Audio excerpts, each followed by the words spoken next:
மர்மங்கள் நிறைந்த ஆண்டியப்பனூர் பாப்பாத்தி அம்மன் கோவிலின் அதிசயம் தெரியுமா? திருப்பத்தூர் மாவட்டம் ஆண்டிப்பனூர் என்னும் கிராமத்தில் ஒரு மலைப்பகுதியின் அடிவாரத்தில் அமைந்திருக்கிறது பாப்பாத்தி அம்மன் திருக்கோயில்.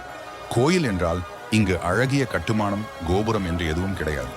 ஒரு மரமே விரிந்து பறந்து கோயிலாக மாறியிருக்கிறது. இங்கு கோயிலை கட்ட முயன்றாலும் அது முடிவதில்லை என்று அப்பகுதி மக்கள் கூறுகின்றனர். இங்கு ஒரு மர்மமான அதிசய தீர்த்த குளம் இருக்கிறது.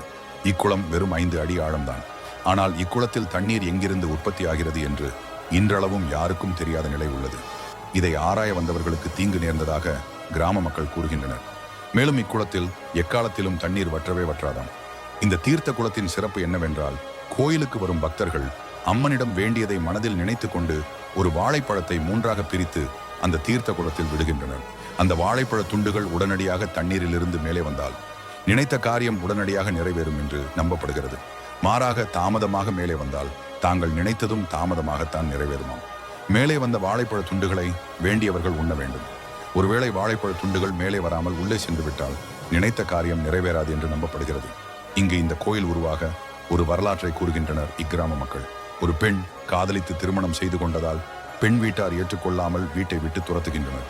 இதனால் அவர்கள் கணவன் மனைவியாக தனித்து வசித்து வந்திருக்கின்றனர். பின்பு அப்பெண் கர்ப்பமாகிறாள்.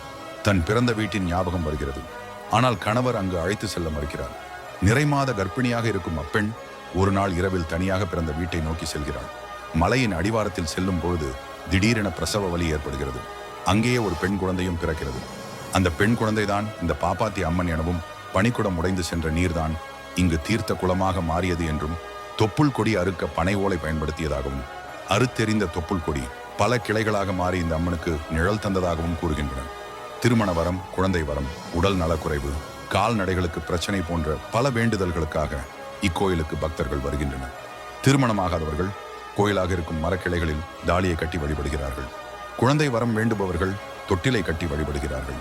இத்தகைய சிறப்பு மிக்க பாப்பாத்தி அம்மனின் அற்புதத்தை உங்கள் இல்லம் தேடி கொண்டு வருவதில் மகிழ்ச்சி கொள்கிறது உங்கள் தினம் ஒரு டிவோட்டீஸ்.